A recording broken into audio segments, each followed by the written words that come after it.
Good day, everyone. So now, let's proceed to traditional forms of arts. So traditional performing arts include Pinkat Silat, which is a materials art from that combines music, arts, and sports. So Pinkak Silat is often cluttered together as a single entity. So in Pinkak Silak, we can also defend ourselves with or without weapons. So, ang silak is which are performance skills of self-defense which employs a ability to defend our oneself. So now, let's proceed to batik. So batik is an art of wax resist, laying the creates integrate motifs and considered a national forms on national costume of Indonesia. So the art batik is most highly developed and some of the best batiks in the world still made there sa Indonesia. So in Java, all the materials for the process are readily available. So gagamit sila cotton, beeswax, and plants from which different vegetables dyes are made. So also, batik is a traditional or national costume for women in Indonesia, which is an intricate blouse dress combination believed to have originated from the Indonesia Mahapahit Kingdom era. So there are over 50 kinds of Indonesian traditional textiles, each with distinct styles, motifs, or techniques. Popular tradition textiles widely used batik, songkit, or ikat. So they are used batik, songkit, pero mas naglabaw ang batik. So now, let's proceed to sair or siari. Sair. So sair is a traditional form of Malay. Subsequently, modern Indonesian and Malaysia. So both sila duha. This poetry made up of 4-line stanza or quatrains. Shair can be a narrative poem, a didactic poem, a poem used to convey poem on a religion, philosophy, or even to describe a historical event. So, shair, we can use it for religion, philosophy, and historical event.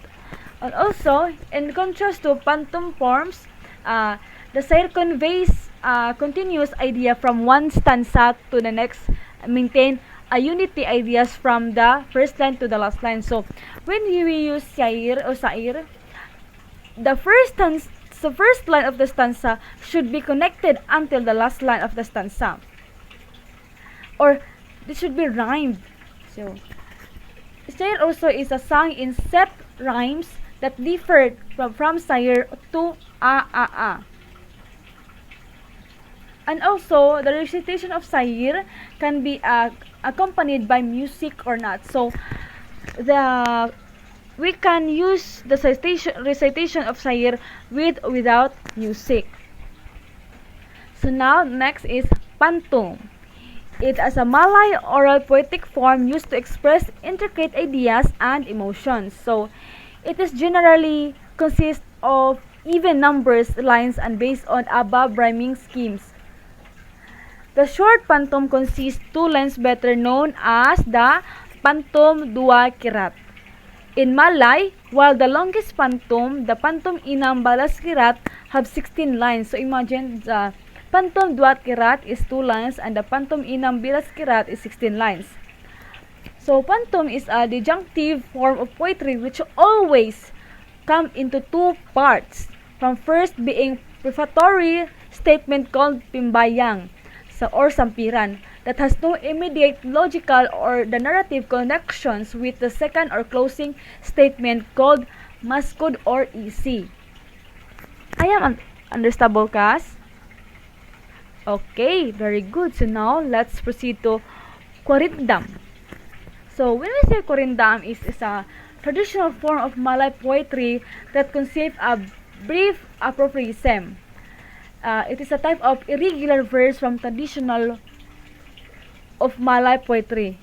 It is a combination of 2 clauses where the relative clauses forms a line and it's thus linked to the second line and to the main clause. So, each pair of stanza or lines provides complete ideas within the pair of and has the same rhyme at its end. So, when we use quarinda, each pair of lines should the same rhyme hantod ma human sa end. Okay. Also in Quarindam, there's no limit. Yes, there's no limit class.